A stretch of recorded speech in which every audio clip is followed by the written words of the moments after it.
market equilibrium occurs when so we have option A, which is supply and the demand are not equal. So there's something wrong here. So, then option B, supply is more than the demand. Or there's something like one. Supply is more than demand. There's something wrong here.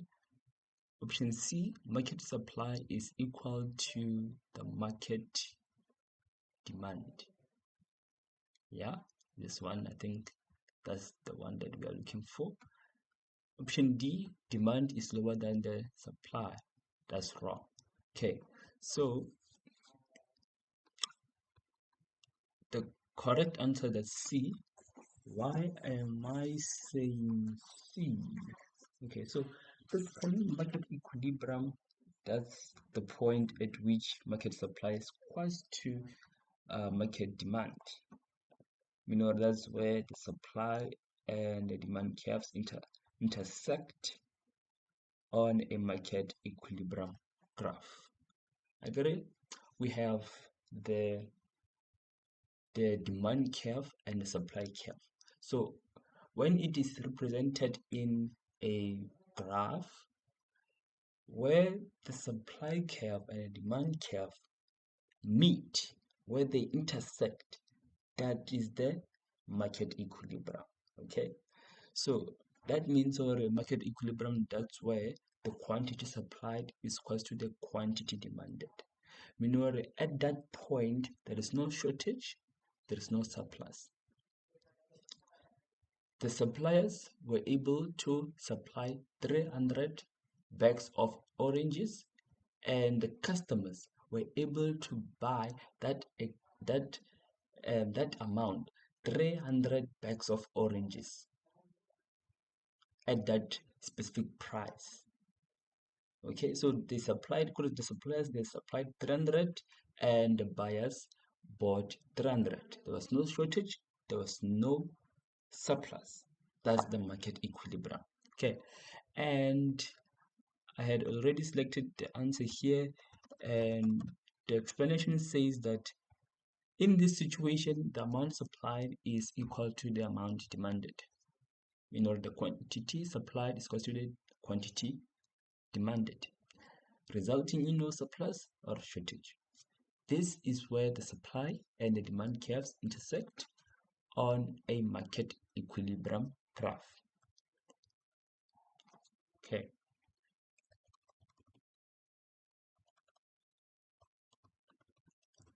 One point 1.2, the following is not a component of selling. Okay. Option A, we have management is sales volume oriented. Option B, we have the emphasis is on the customer's needs. Option C, we have the focus is on the seller's needs. Option D, we have the emphasis is on the agricultural product. Okay, so there is a difference between marketing and selling. So selling, management is sales volume oriented. The planning is short term based on the current product and the current market trends. It focuses on the sellers. It focuses on the needs of the seller, or the seller's needs, right? Then one thing about selling is that the short-term objective is to sell the product, and that the customer's needs and wants and satisfaction, correct, the customer's needs and wants are neglected. Meaning we don't care about the customer's needs and wants. Hence we say the customer's needs and satisfaction are neglected. We don't care about customers' needs. Okay. What we want to do, and yeah, what we want to do is just to make sales volume and focus on the needs of the seller. And the answer here, we said, I got the one that is not the component of selling. Okay, so we said B, the emphasis is on the customer's needs, because B is not the component of selling. B is related to what? Is related to marketing. Marketing is the one that focuses on the customer's needs and wants in order to satisfy those needs and wants. Okay.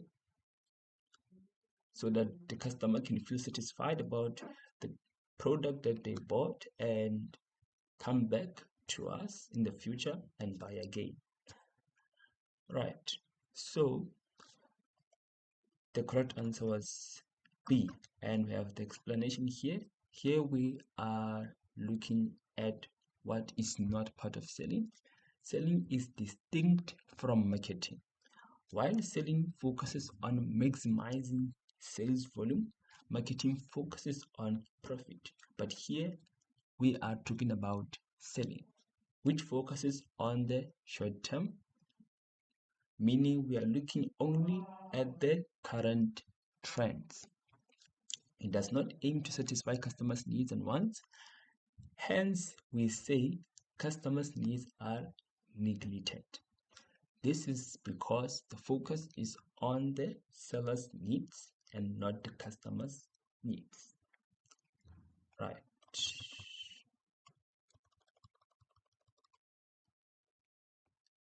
An operational, 1.1.3, an operational production plan in a business plan focuses on the, right, we had option A, number and the type of employees. Option B, recruitment of suitable personnel. C, summary of the enterprise details. D, monitoring of performance and ensuring quality control. So here the required says that an operational production plan in a business plan focuses on the, so the correct option was what? D, okay, which is monitoring of performance and ensuring quality control. So it focuses on the daily operations of the business and provides guidelines on how those operations will be executed to produce the required outputs, ensuring the expected performance and quality. So the correct option is D, monitoring of performance and ensuring quality control. An operational production plan in a business plan focuses on the monitoring of performance and ensuring quality control. Controller.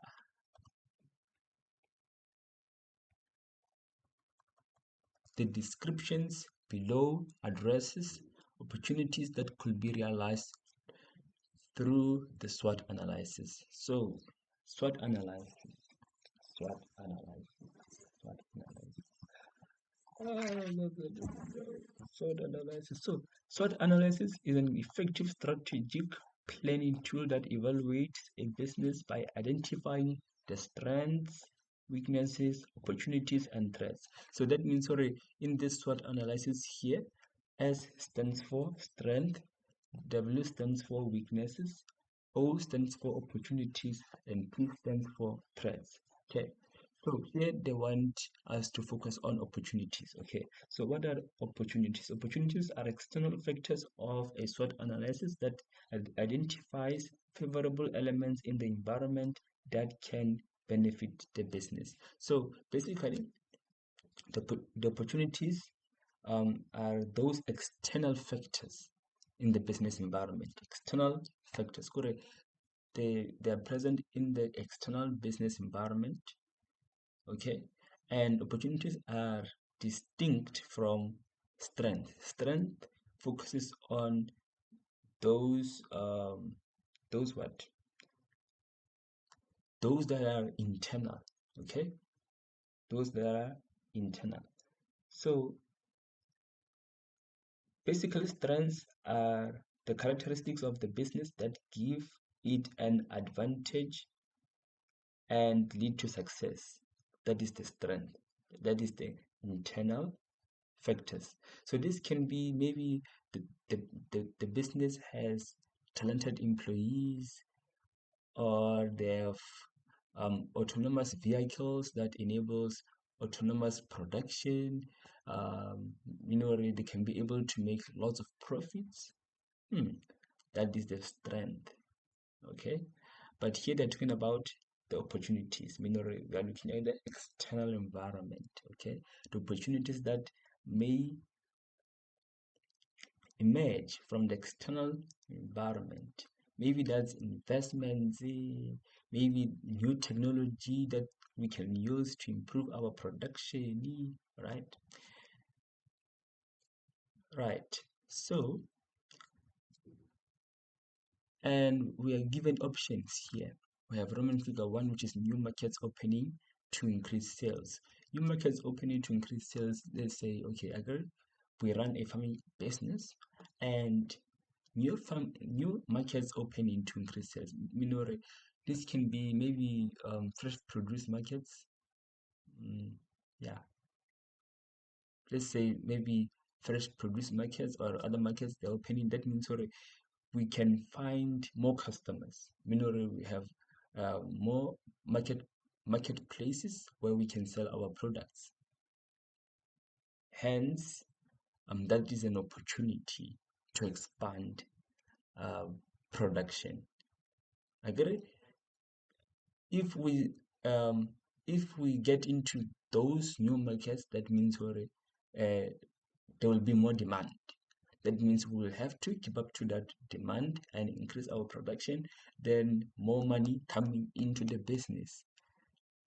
Right, that means that we increase production, then more money into the business, then we expand, then we are growing. Roman figure 2, new technologies to improve efficiency of the business. Okay, new technologies, maybe let's say there is a new tractor, and this new tractor has autonomous capabilities. It doesn't need a driver to be able to plot the land. Okay, that means we can just hire those people that deals with IT or information systems that knows how to know how to control those autonomous vehicles. That means they can make sure the vehicle plot the land, and it does irrigation and also the harvesting, right? And that can enable us to do autonomous production. Okay, and autonomous production will enable us to produce large quantities of produce. Meaning, if we are planting cabbages or spinach or pumpkins using advanced technology, and we know technology when compared to labor, the machines, they don't get tired, so they can work over hours, unlike humans that get tired easily. So they don't get tired. They just want maintenance and electricity, if they use electricity or gas. It depends. Right. So new technological capabilities for the business. Roman figure 3, limited resources to farm effectively. No. Limited resources is out, is wrong, is not part of the opportunities, doesn't fit. So Roman figure 3, red flag. Roman figure 4, access to a grant from government. Access to a grant is the same as investments, getting investments from other companies or from outside. Maybe they want to invest in our farming enterprise. Maybe they see potential in us, and that is an opportunity. Okay, so access to grant from government. Grant, I guess, is those ones that you don't have to pay back. So that means we don't have to pay back the money. That means it's not a loan, and we will not incur any interest. Meaning there's no interest, and that is an opportunity to use that grant to fund to to fund other projects in our farming enterprise so that we can grow. So that is an opportunity. Maybe government subsidies, you are not still okay. So the combination that is correct here, that's Roman figure 1, 2, and Roman figure 4. So which is option A. And let's see the explanation. Opportunities are external factors or trends that organizations or individuals can leverage to achieve growth, improve performance, and gain a competitive advantage. Technological advances by leveraging new tools, whether it is software, there is this software that tractors nowadays use to be able, it uses satellites, and it is a robust technology where they use satellite to collect data on the farm, and they also use cameras and sensors. And while the tractor is moving in that farm, while they irrigate, that that that technology uses sensors and cameras, and they're able to they're able to detect weeds in that farm. Okay, so they're able to detect weeds, and they're able to act quickly and maybe remove some of those weeds. And this limits the use of herbicides, or even if they use herbicides, maybe a small portion of herbicides can be used, because those cameras and sensors, they make it easier to identify those weeds and remove them, okay, either mechanically or chemically. Mechanically agreed, that's physically, or chemically, using chemicals, herbicides. Right, that's software. Okay, and that software is called precision farming. Yeah, I think that's precision farming. Or innovations to improve processes, or other innovative technology out there that helps to improve processes. Then rapidly product regulatory changes. Um, Agree, we have the legislations, laws and legislations that governs how we distribute our products, or how we handle our products in the markets, or in the factories, right? So that's product regulatory changes, benefiting from changes in laws or policies that might reduce barriers. Let's say maybe there was this legislation maybe that was hindering us from doing what, mm,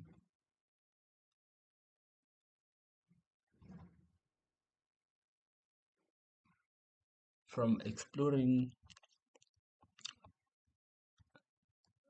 Okay, but let's just do an example, but it's not real, but this is just to show you how these legislations work. Okay, let's say maybe there is this legislation that prevents farmers from advertising or selling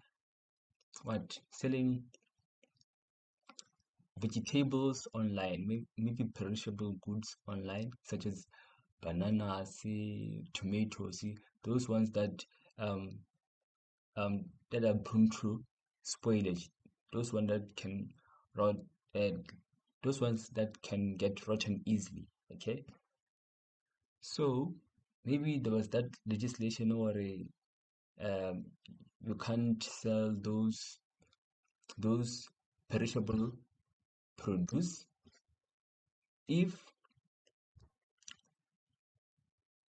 they're not. Hmm? Oh yeah, if you did not process those produce, that means you cannot sell them online. Agri-processed goods, you that's when you convert a a product from that's when you convert a produce from its raw material form into a value added form. Okay, that means you take tomatoes and convert those tomatoes uh, into tomato sauce. Yeah. So let's say that legislation changes and they say, okay, now you you can sell your produce online, whether it is perishable uh, produce or is other produce or other products, you can sell them online. So that can benefit us. Okay, we can benefit from the changes in laws or policies that reduces barriers. Okay, that means we can be able to expand. Then economic trends capitalizing on periods of growth. For example, if the economic conditions in our country, let's say South Africa, maybe the economic conditions are favorable, then more businesses will come and do business with us, and it will be easier for us to be able to trade in such a favorable environment, because when the economic conditions in the country are good, that means there is less risk and there is less um, uncertainty. We can be able to make profits, okay, without worrying about disasters that might happen, or risky things that might emerge in that economy that is full of uncertainty. So capitalizing on periods of growth, tax cuts, maybe when there is tax cuts, then we benefit. That means we don't have to take out our profit and pay tax. Again, tax is taxed on um, is taken from the money that we receive. Okay, so if the tax reduces, okay, if we start to pay um, low tax amount, that means we can have more money. Okay, can have more money. That means we can make more money and more profit. Or favorable funding conditions, or other favorable um, conditions in the economy. And this brings us to that option of limited resources to farm effectively. And we see this option is wrong, because limited resources to farm effectively is not an opportunity, is wrong.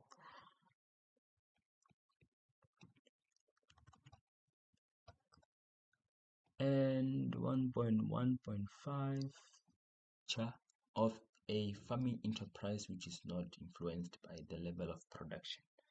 So we have option A, which is demand cost, option B, fixed cost, option C, supply cost, option D, variable costs. So variable costs, these are expenses that are dependent on production and they vary with the output, and that can be avoided or controlled.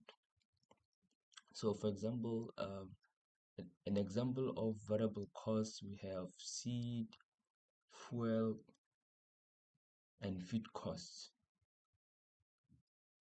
right? So these expenses are dependent on production and they vary with the output, and they can be avoided or they can be controlled. So these are variable costs. That means variable cost is out, because here we want the part of the expenditure of a farming enterprise which is not influenced by the level of production.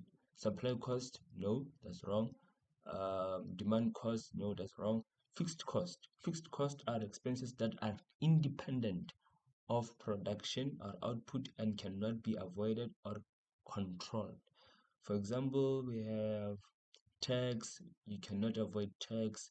Interest, you cannot avoid interest. Rent, you cannot avoid um, paying rent. Okay, so the correct option is option B, which is fixed cost, and we have the explanation here. These are costs that remain constant regardless of the level of production. Examples include expenses like land rent, or let's just say rent. Fixed cost essentially are those fixed cost essentially are those costs that will always be there even if you produce high level or low level of outputs. An example is electricity or rent. Okay.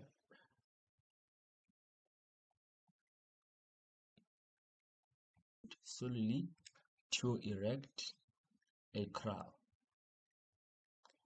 Option A, we have permanent. Option B, we have seasonal.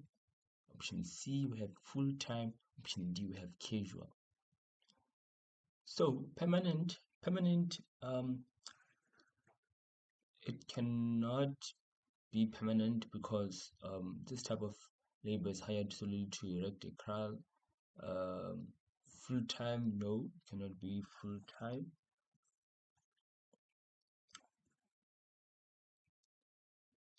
Seasonal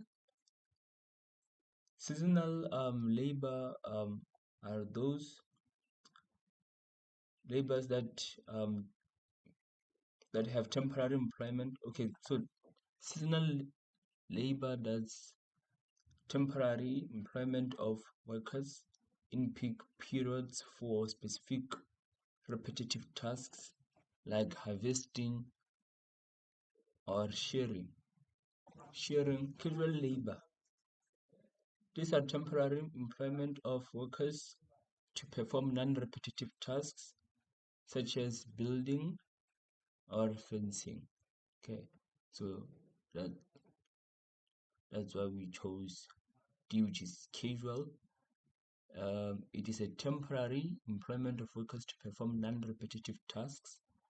If the labor is hired temporarily to erect a kraal and be released immediately after the job, this labor is classified as casual labor due to its temporary and non-continuous nature.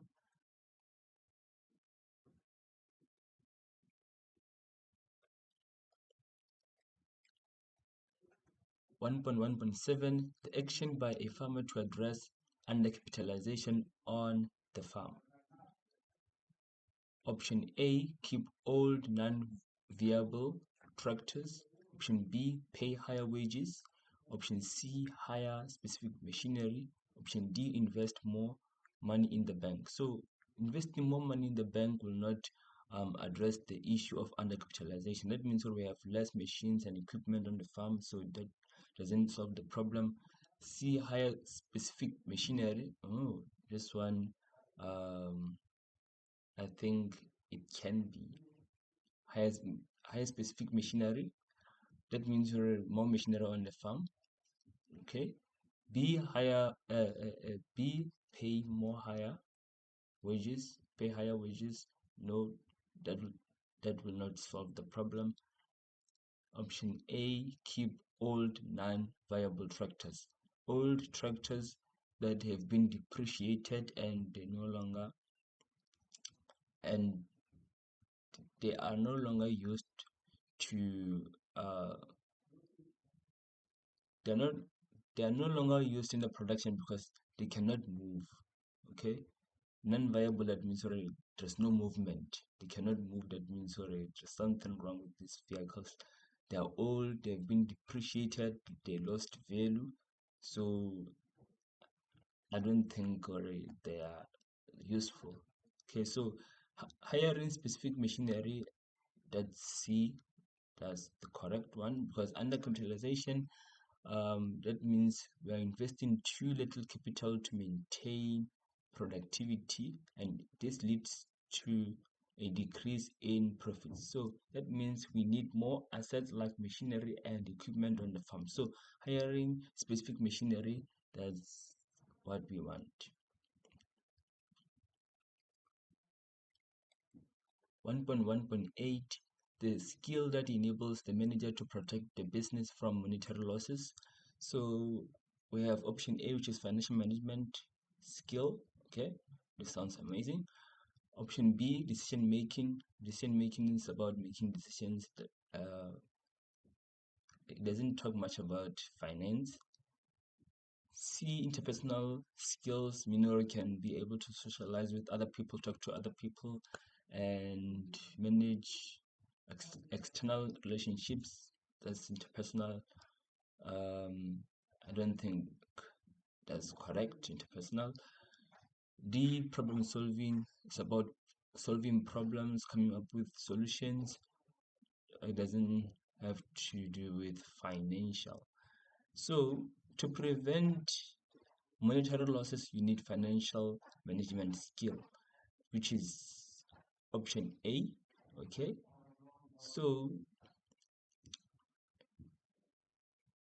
explanation: financial management is a fundamental skill for protecting a business from monetary losses by enabling strategic planning, risk management, and effective resource allocation to maintain financial stability and profitability. Note the keyword monetary losses, which just means financial losses.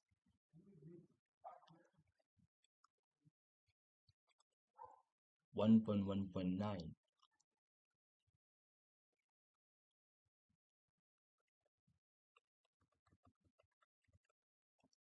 The following statements are about Mendel's law of inheritance. Okay, where from in figure 1, pairs of alleles separate randomly during meiosis. From in figure 2, pairs of alleles arrange themselves dependently of each other. From in figure 3, pairs of alleles arrange themselves independently of each other. From in figure 4, in a heterozygous state, a dominant allele influences the physical appearance of an organism. Choose the correct combination. We have option A, option B, C, and D. So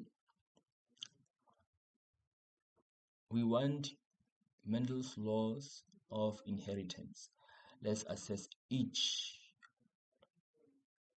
one of them. Okay, pairs of alleles separate randomly during meiosis. Yes. Roman figure 2, pairs of alleles arrange themselves dependently of each other. No, there is no way. The key word dependently is wrong. Mendel never said dependently of each other. Mendel said pairs of alleles arrange themselves independently of each other, not dependently. They are not dependent, they go independently. So that means Roman figure 2 is wrong. So we take Roman figure 1, which is pairs of alleles separate randomly during meiosis, and Roman figure 3, pairs of alleles arrange themselves independent of each other, and Roman figure 4, which is in a heterozygous state, a dominant allele influences the physical appearance of an organism. So that means we take option D, and we have an explanation here. The law of segregation states that each organism has 2 alleles for each trait, which separate during meiosis so that each gamete carries only 1 allele.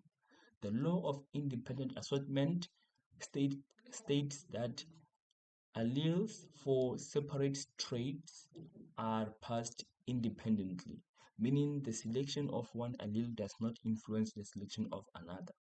So the pairs of alleles arrange themselves independently of each other and do not depend on each other. So option Roman figure 2 is wrong.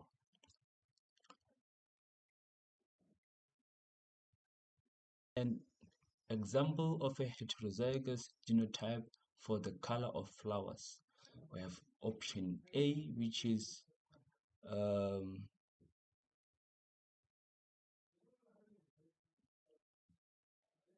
F, then we have F to the power R, F to the power R, option B, F to the power W, F to the power W, C, F to the power R, F to the power W, D, F to the power B, F to the power B.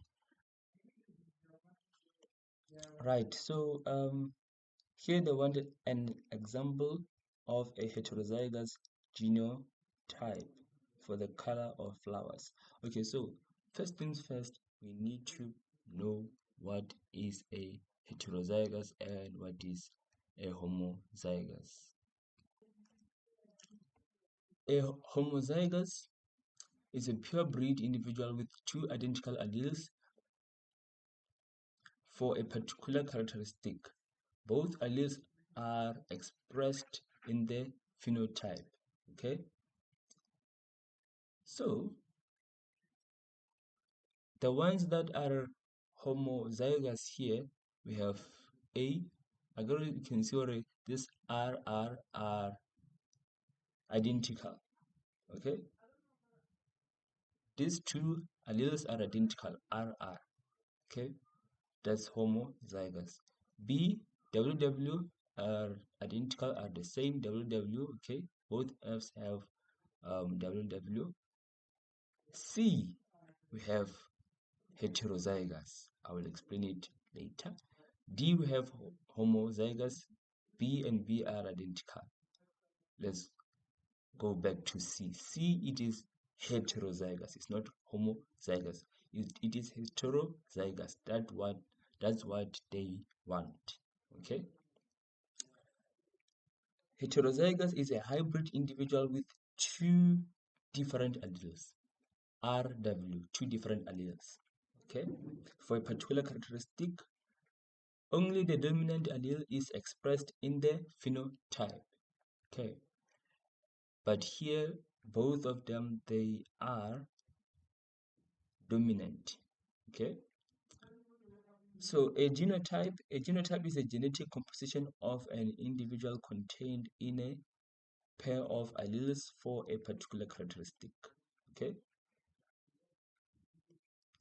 This is a genotype. They wrote it in the form of genotype, the genetic composition. Okay, you can see F to the power R or F to the power R, F to the power R. Right. So the correct answer is C. Here, I was unable to put these F's and make this R to be on top of F and W on top of F. So yeah, but we can see where if the alleles are different, then that's heterozygous. Okay. The explanation, there are two different alleles for different colors in this example. A heterozygous genotype in the F1 generation of flower plants represented by F to the power R and F to the power W. In this case, R is the dominant allele for red color, while W represents the dominant allele for white color. These are two different alleles. Right, so the correct option is option C. Okay, it's this one.